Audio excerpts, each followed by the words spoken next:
जय हिंद प्यारे बच्चों, आज हम आपके सामने सेल ऑर्गेनेल्स टॉपिक पे चर्चा करेंगे।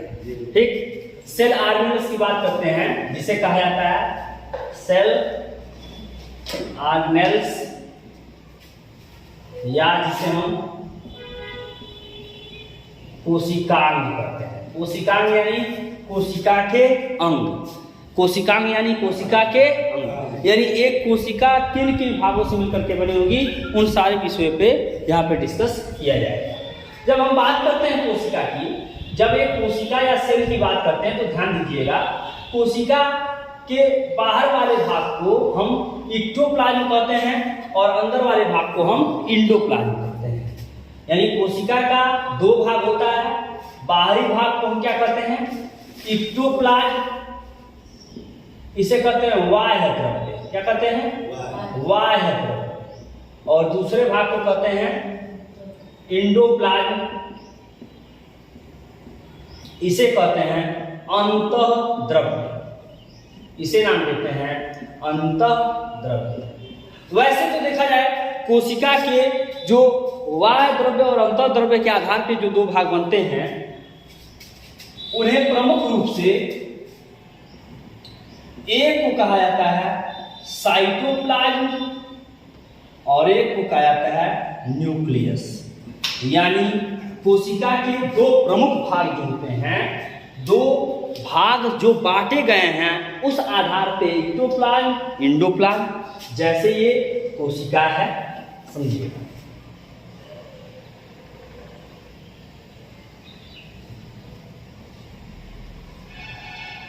जैसे ये जंतु कोशिका है, जंतु कोशिका के बीच में ये न्यूक्लियस,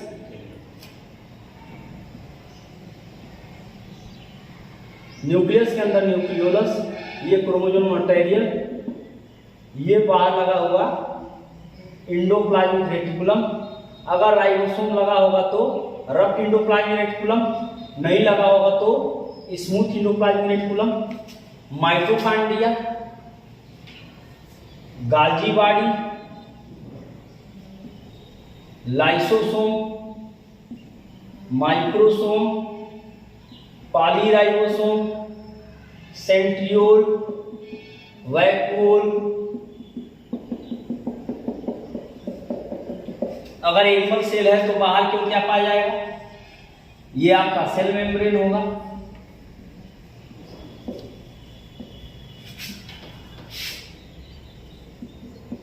सेल मेम्ब्रेन।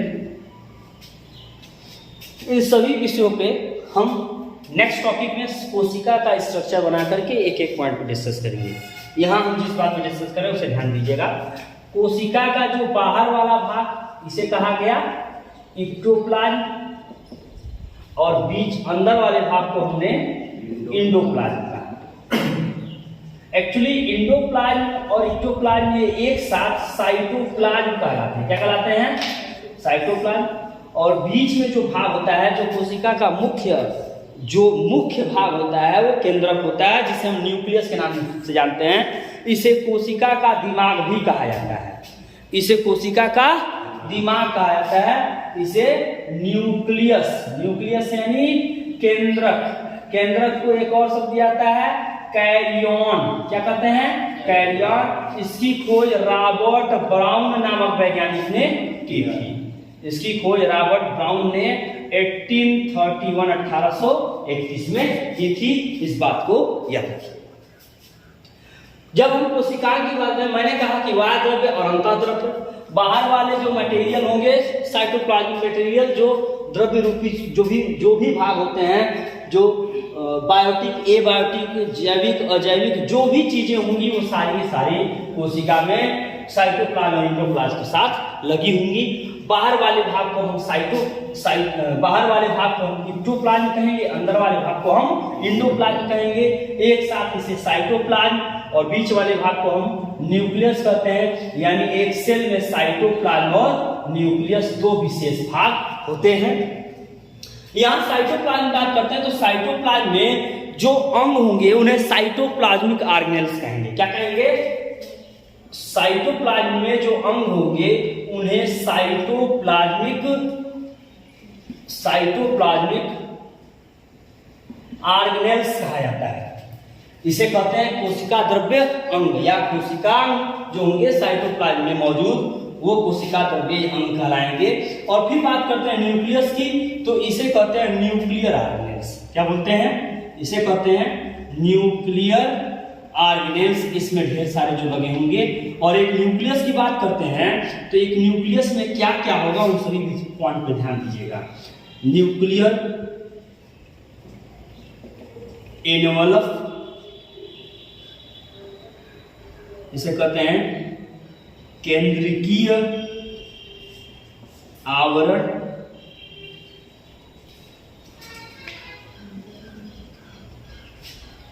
या केंद्रकीय खोल भी इसे कहते हैं।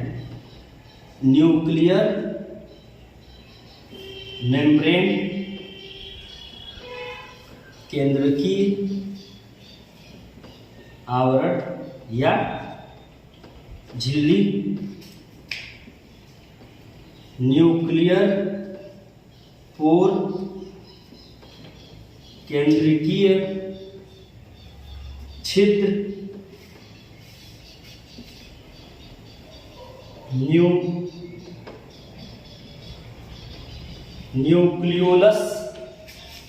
न्यूक्लियोलस, इसे कहते हैं केंद्रिका।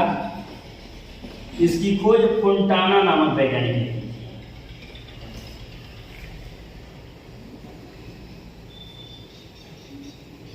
Nuclear material, DNA and RNA, जिसे न्यूक्लिक एसिड के नाम से भी जाना जाता है। न्यूक्लिक अम्ल, इसकी खोज फ्रेडरिक मार्शल नामक वैज्ञानिक ने की थी। फिर बात हम करते हैं साइटोप्लाज्मिक ऑर्गेनेल की। तो साइटोप्लाज्मिक ऑर्गेनेल में कई भाग आते हैं, जैसे राइबोसोम। खोज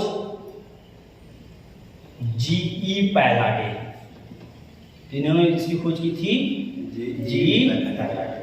दूसरा, इसे माइक्रोसोम के नाम से, राइबोसोम को माइक्रोसोम के नाम से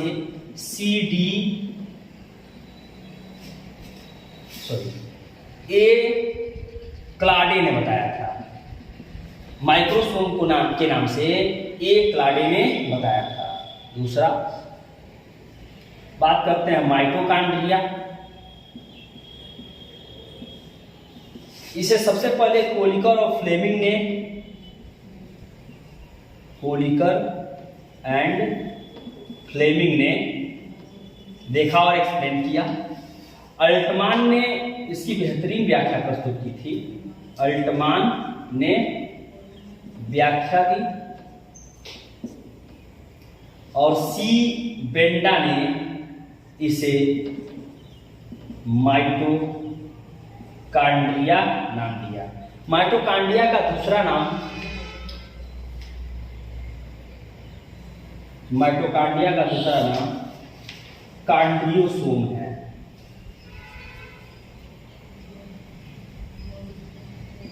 कॉन्ड्रियोसोम, इसे पावर हाउस भी कहा जाता है, कोशिका का पावर हाउस भी कहा जाता है।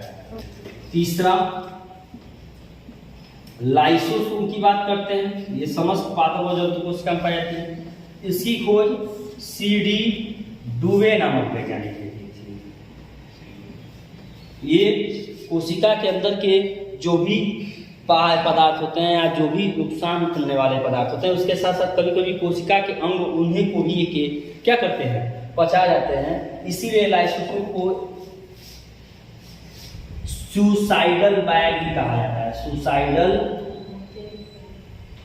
सुसाइडल बैग ऑफ सेल, कोशिका के आत्महत्या की थैली। राइबोसोम को कॉमनली प्रोटीन फैक्ट्री के नाम से भी जाना जाता है, प्रोटीन फैक्ट्री। माइटोकॉन्ड्रिया को पावर हाउस। फिर बात करते हैं गाल्जी बॉडी। गाल्जी बॉडी की कुल 5 नाम है। इसे Golgi body, Golgi complex, Golgi apparatus, lipochondria और डिक्टियोसोम के नाम से भी जाना जाता है। Golgi body, Golgi complex, Golgi apparatus, lipochondria, dictyosome के नाम से जाता है। केवल गाल्जी बॉडी की ये नाम है। इसकी खोज कैमिलो गाल्जी नामक वैज्ञानिक ने की थी। इसकी खोज कैमिलो गाल्जी नामक वैज्ञानिक ने की थी। गाल्जी बॉडी को ट्रैफिक पुलिस कहा जाता है। गाल्जी बॉडी को ट्रैफिक पुलिस के नाम से जाना जाता है। फिर बात करते हैं हम लाइसोसोम, गाल्जी बॉडी, माइटोकॉन्ड्रिया, राइबोसोम। फिर बात करते हैं प्लास्टिड की। यहाँ ऊपर हम ध्यान दीजिएगा, हम ऊपर लिख रहे हैं प्लास्टिड। प्रायः पादप कोशिका में पाए जाते हैं, जंतु कोशिका में नहीं पाए जाते हैं। प्लास्टिड को हिंदी में लवक कहते हैं। क्या कहते हैं? लवक। और प्लास्टिड टर्म जो है, ध्यान दीजिएगा, प्लास्टिड टर्म जो है ई हैकल ने दिया था। इसकी खोज किसने की थी? ई हैकल ने। बाद में इसे 3 भागों में बांटने का श्रेय होता है वो सिम्पर नामक वैज्ञानिक हो जाता है। किस हो जाता है? सिम्पर नाम के वैज्ञानिक ने इसे 3 भागों में बांटा। एक को कहा ल्यूकोप्लास्ट, एक को कहा क्लोरोप्लास्ट और एक को कहा क्रोमोप्लास्ट। ये ध्यान दीजिएगा कि प्रायः अर्नेस्ट ने जब प्लास्टिड का क्लासिफिकेशन किया गया तो प्लास्टिड को 2 ही भागों में बांटा गया था। एक को कहा गया ल्यूकोप्लास्ट, एक को कहा गया क्रोमोप्लास्ट। क्रोमोप्लास्ट को नॉन ग्रीन और फिर ग्रीन 2 भागों में बांटा गया।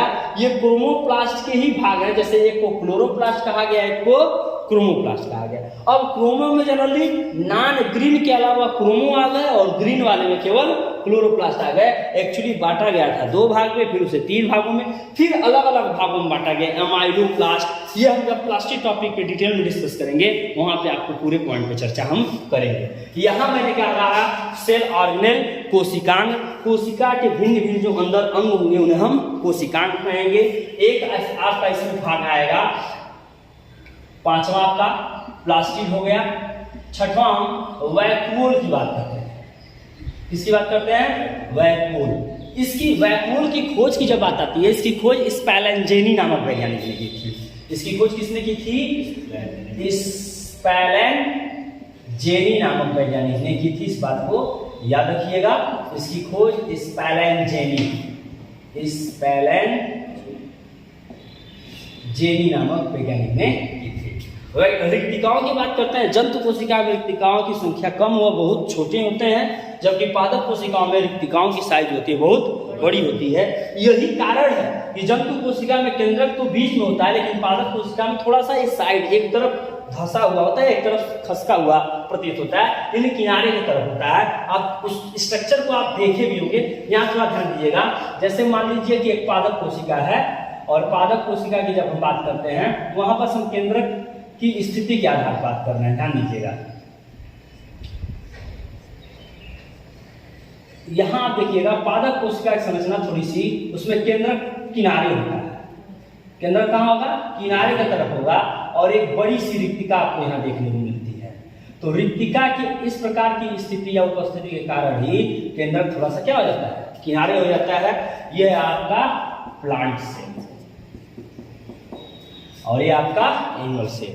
प्लांट सेल में सेल वॉल होगा, एनिमल सेल में सेल वॉल नहीं होगा। यहाँ मैं आपके सामने कोशिका के कोशिकांगों की बात की। अभी इस पे और भी कई पॉइंट बचे हुए हैं जो नेक्स्ट वीडियो में आपके सामने प्रस्तुत करूंगा। यहाँ एक बार फिर ध्यान दे दीजिएगा। मैंने कहा कोशिकांग यानी कोशिका के अंग। कोशिका के को 2 भागों में बांटा गया। बाहर वाले को इक्टोप्लाज्म कहा गया, अंदर वाले को एंडोप्लाज्म कहा गया। फिर ये बताया गया कि कोशिका का जो मुख्य 2 भाग होगा, इक्टोप्लाज्म, एंडोप्लाज्म, एक्चुअली अलग अलग वैज्ञानिकों ने, डी जुडार्डिन ने, हक्सले ने, अलग अलग वैज्ञानिकों ने क्या नाम दिए वो नेक्स्ट वीडियो में डिस्कस करेंगे। यहाँ इसे कहा गया साइटोप्लाज्म और न्यूक्लियस। साइटोप्लाज्म में साइटोप्लाज्मिक ऑर्गेनेल्स होंगे, जिसमें मैंने बात किया राइबोसोम, माइटोकॉन्ड्रिया, लाइसोसोम,